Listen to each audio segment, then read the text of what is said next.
नमस्कार प्रिय विद्यार्थियों, गायत्री कॉलेज के ऑनलाइन प्लेटफॉर्म पर सभी विद्यार्थियों का एक बार फिर से स्वागत है। आज के लेक्चर में हम पीएससी फाइनल ईयर मैथमेटिक्स के पेपर कॉम्प्लेक्स एनालिसिस के टॉपिक कॉम्प्लेक्स इंटीग्रेशन के टॉपिक कॉची इंटीग्रल फॉर्मूला के ऊपर अपन डिस्कस कर रहे थे लास्ट के लेक्चर में। उसी को आगे बढ़ाते हुए उनके ऊपर अपन ने 3 क्वेश्चन सॉल्व आउट किए थे लास्ट के लेक्चर में। आज अपन क्वेश्चन नंबर 4 और 5 को लेकर बात करेंगे। हालांकि थोड़ा सा बीच में 7-8 दिन का गैप पड़ गया है, लेकिन फिर भी अपन कंटिन्यू करते हुए देखते हैं कि आपके पास में और किस प्रकार के क्वेश्चन डेवलप हो सकते हैं। देखिए, कभी कभी क्वेश्चन में आपको लिखा हुआ आता है कि ये जो क्वेश्चन है वो इंटीग्रेशन को सॉल्व करना है, वो कोशी इंटीग्रल फॉर्मूले से करना है। और कभी कभी लिखा नहीं आता है कि डायरेक्ट आता है कि आपके पास में इसको इवेल्यूट करो, उसको हल करो। ठीक है, तो आपको कोशी इंटीग्रल फॉर्मूले से क्वेश्चन को करने के लिए क्या कंडीशन रिक्वायरमेंट है, उसको पहले जानते हुए उस क्वेश्चन को अप्लाई करना है। ठीक है, अब अपन बात करते हैं कि इस क्वेश्चन को कैसे करते हैं। सबसे पहले क्वेश्चन नंबर 4 की बात करें तो क्वेश्चन नंबर 4 में दे रखा है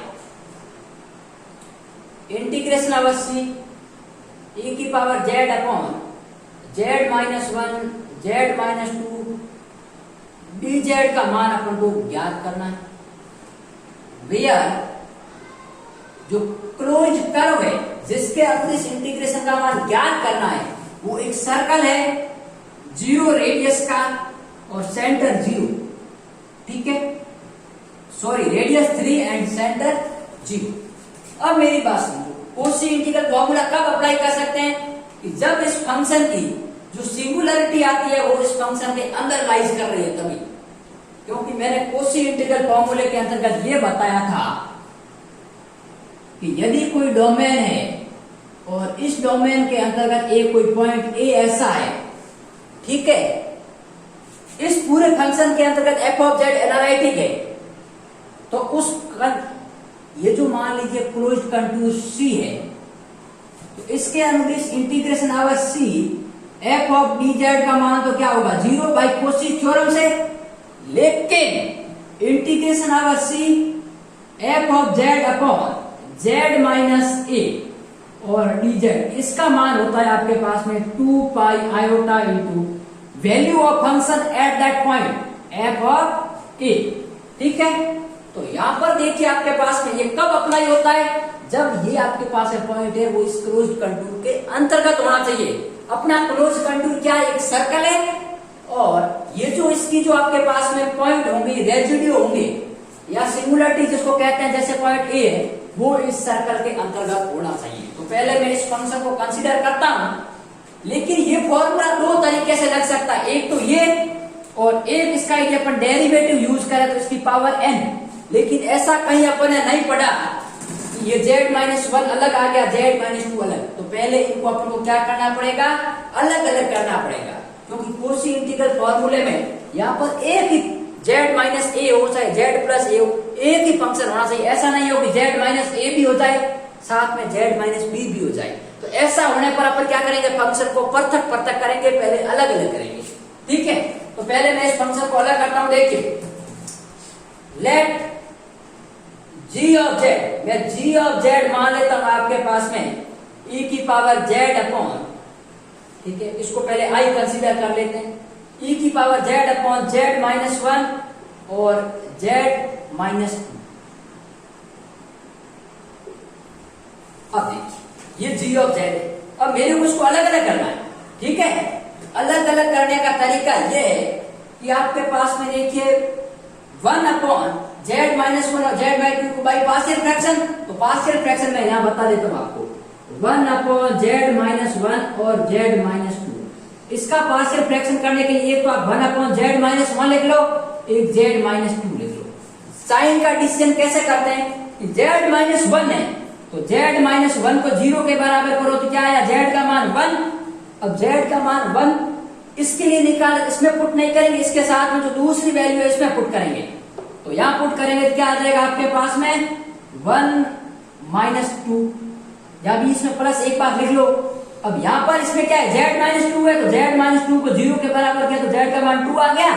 तो इसमें नहीं रखेंगे, इसमें रखेंगे, तो इसके साथ में क्या आ गया 2 माइनस 1, तो ये तो पॉजिटिव आ गया और ये 1 माइनस 2 नेगेटिव आ गया। तो इसकी वैल्यू क्या आ जाएगी 1 upon z minus 2 upon z minus 1। ठीक है, तो मैं इसको ऐसा लिख सकता हूं कि आपके पास में e की power z into 1 upon z minus 2 minus 1 upon z minus 1। ठीक है, तो अब मेरी बात सुनो, मैं इस इंटीग्रेशन को क्या लिख सकता हूं, देयरफॉर I बराबर इंटीग्रेशन ओवर c e की power z upon z minus 1 z minus 2 dz। इसका मान क्या आएगा, देखिए integration over c close curve e की power z upon z minus 2 into dz minus integration over c e की power z upon z minus 1 into dz। क्योंकि bye definite integral property से अपन इसको अलग अलग कर सकते हैं, तो ये अपन ने लिख लिया। अब मेरी बात सुनो, अब ये आपके पास में z माइनस ए फॉर्म का हो गया और f ऑफ z क्या है, e की power z exponential of z। तो मैं इसको ऐसा लिख सकता हूं क्या, I बराबर I1 माइनस I2। इसको मैं समीकरण देता हूं, समीकरण नंबर 1। ठीक है, अब पहले मैं I1 कंसीडर कर रहा हूं, तो I1 बराबर क्या है, इंटीग्रेशन ओवर c e की power z upon z minus 2 dz। ठीक है, सच दैट c बराबर आपके पास में क्या है, मॉड ऑफ z बराबर 3। सबसे पहले लेट मैं कोई फंक्शन मान लेता हूं p ऑफ z बराबर क्या है, e की power z upon z minus 2। ठीक है, इस पूरे फंक्शन को तो सिंगुलरिटी ऑफ क्या लिखूंगा, singularity of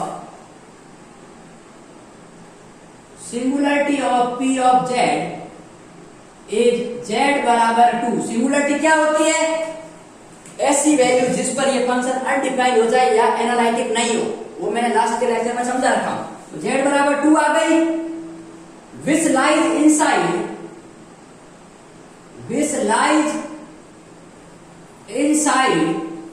circle C such that mod of z बराबर 3।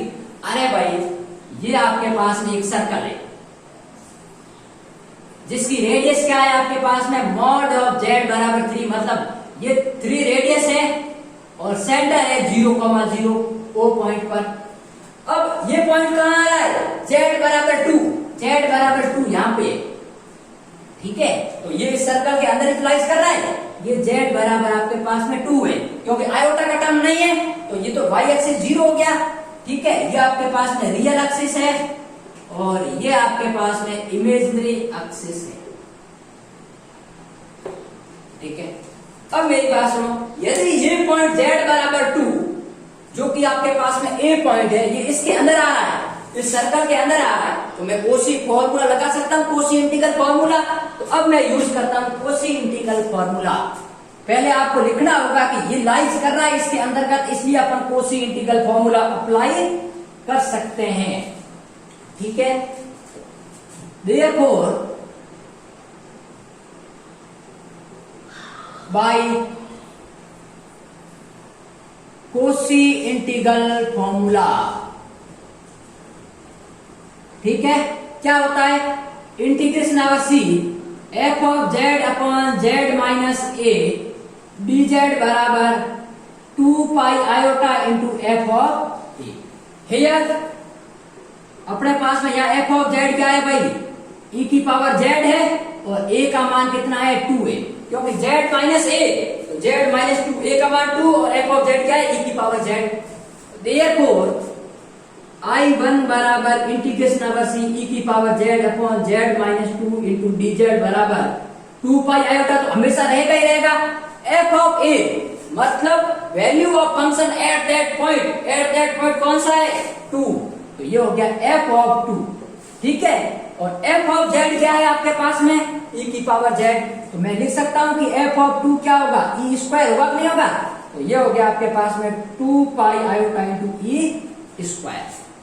ठीक बात, अब मैं लेता हूं I2 की बात करता हूं, I2 ये, तो I2 बराबर आपके पास में क्या हो गया, इंटीग्रेशन ओवर सी ई की power Z upon z minus 1 dz। अब मेरी बात सुनो, मैं सीधा करवा रहा हूं लेकिन आपको वापस वही लिखना है। यहाँ पर कोई दूसरा फंक्शन मान लेना, Q of Z, singularity of Z इस क्या है, जेड बराबर 1।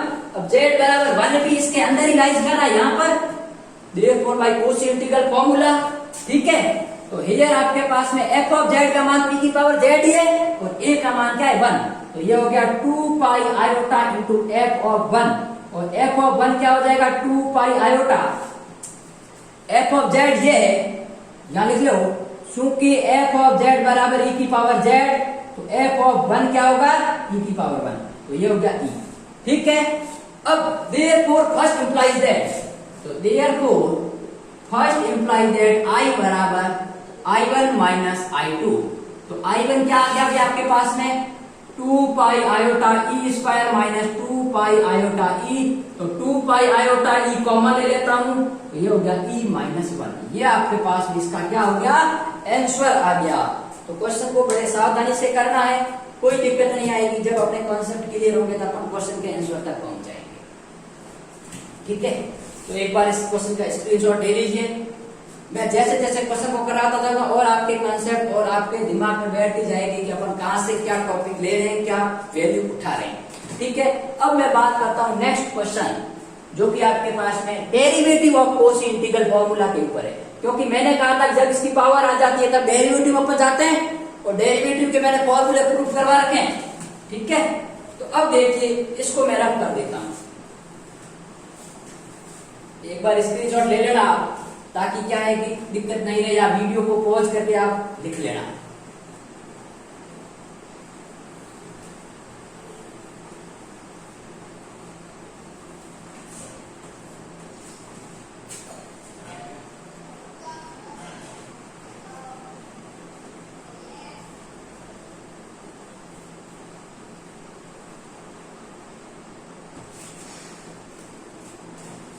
सुनो, क्वेश्चन नंबर 5, लेट आई बराबर इंटीग्रेशन ओवर सी ई की power 2z upon z plus 1 की पावर 4 dz का मान निकालना है। और c कहां पर है, c आपके पास में एक सर्कल है जिसकी रेडियस 3 है और सेंटर क्या है 0। अब मेरी बात सुनो, या a का मान -1 है, f ऑफ z का e की पावर 2z, तो अपन सीधा फॉर्मूला कौन सा लगा सकते हैं, derivative of Cauchy integral formula. लेकिन पहले अपन को ये बताना पड़ेगा कि जो ये -1 पॉइंट है ये सर्कल के अंतर्गत है या नहीं। तो मैं क्या करूंगा, सबसे पहले लेट g ऑफ z क्या होगा e की power 2z upon z plus 1 की पावर 4। ठीक है, सिंस या लिखो singularity of g of z is z बराबर क्या है -1 है। अरे भाई यहाँ z माइनस a है, तो इसको मैं क्या लिख सकता हूँ, z माइनस -1 लिख तो z प्लस 1 होगा नहीं होगा, तो ये आपके पास इसकी सिंगुलरिटी है। विच लाइज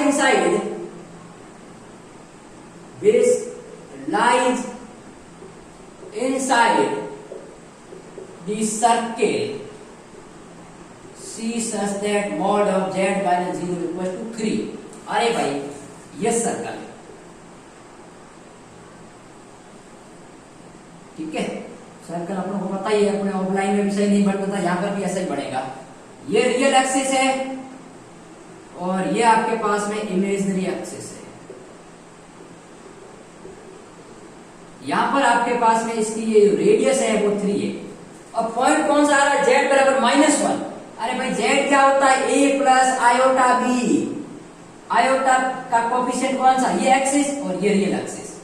तो अब ये क्या है -1 है, तो -1 यहां पर राइज करेगा, ये z बराबर -1। ठीक है, मैं इसको लिख सकता हूं -1 प्लस आयोटा 0। ठीक है, तो y एक्सिस 0 है। अब ये इस सर्कल के अंतर्गत ही लाइज कर रहा है क्योंकि इसकी ये रेडियस है वो 3 है। ठीक है, तो therefore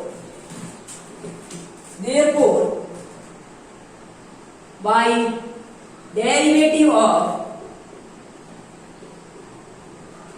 Cauchy integral formula,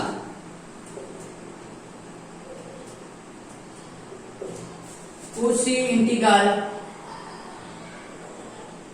formula we have, अपने पास कोशी इंटीग्रल फॉर्मूले का डेरिवेटिव क्या होता है भाई?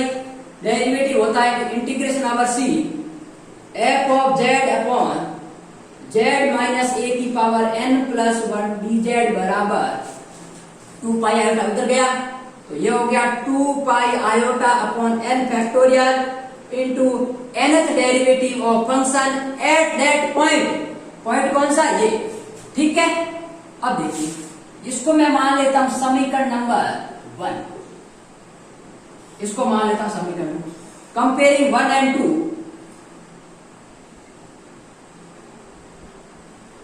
आपको कुछ जरूरी नहीं है कंपेयर करो, मैं इसलिए कंपेयर कर रहा हूं ताकि आपको पता चल जाए कि यहां पर जो एफ ऑफ जेड है, एफ ऑफ जेड का यहां मान कितना है? 2z। वी हैव या we get F of Z बराबर ई की पावर 2z और ए का मान कितना है? माइनस का 1। अब देखिए n का मान यहाँ 4 है तो मैं इसको ऐसा भी तो लिख सकता हूँ 3 + 1, तो n का मान कितना है? 3। तो अब ये वैल्यू अपन इसमें पुट करेंगे तो अपन इसकी वैल्यू आ जाएगी, ठीक है। तो देयरफॉर इंटीग्रेशन ओवर सी e की power 2z upon z plus 1 की पावर 3 + 1 और dz, क्योंकि मैंने 4 को लिख दिया 3 + 1। तो अब देखिए एफ ऑफ जेड की जगह e की पावर 2z, ए की जगह -1 और n का मान 3, तो क्या हो जाएगा? 2 पाई आयोटा की जगह 2 पाई आयोटा कांस्टेंट है, here are 2 pi iota upon n factorial, n का मान कितना है? 3। तो यहां पर देखिए आपके पास में 3 का फैक्टोरियल इनटू nth डेरिवेटिव जब n है, यहां पर कितना डेरिवेटिव आपके पास में? 3 है n का मान, तो nth है तब f derivative of n times, तो यहाँ 3 है तो क्या हो जाएगा आपके पास में? 3 टाइम डेरिवेटिव, ट्रिपल डेरिवेटिव या third order derivative at the point A का मान कितना है? -1, तो ये हो गया आपके पास में -1। इसको मैं समीकरण ले लेता हूं, समीकरण नंबर 3। अब मुझे इसकी तो कांस्टेंट है, इसकी वैल्यू निकालनी पड़ेगी। तो देखिए चूंकि एफ ऑफ जेड बराबर है ई की पावर 2z, मुझे ट्रिपल डेरिवेटिव चाहिए तो पहले तो 3 बार डेरिवेटिव करेंगे फिर वो पॉइंट रखेंगे। तो देखिए एफ डैश जेड क्या होगा?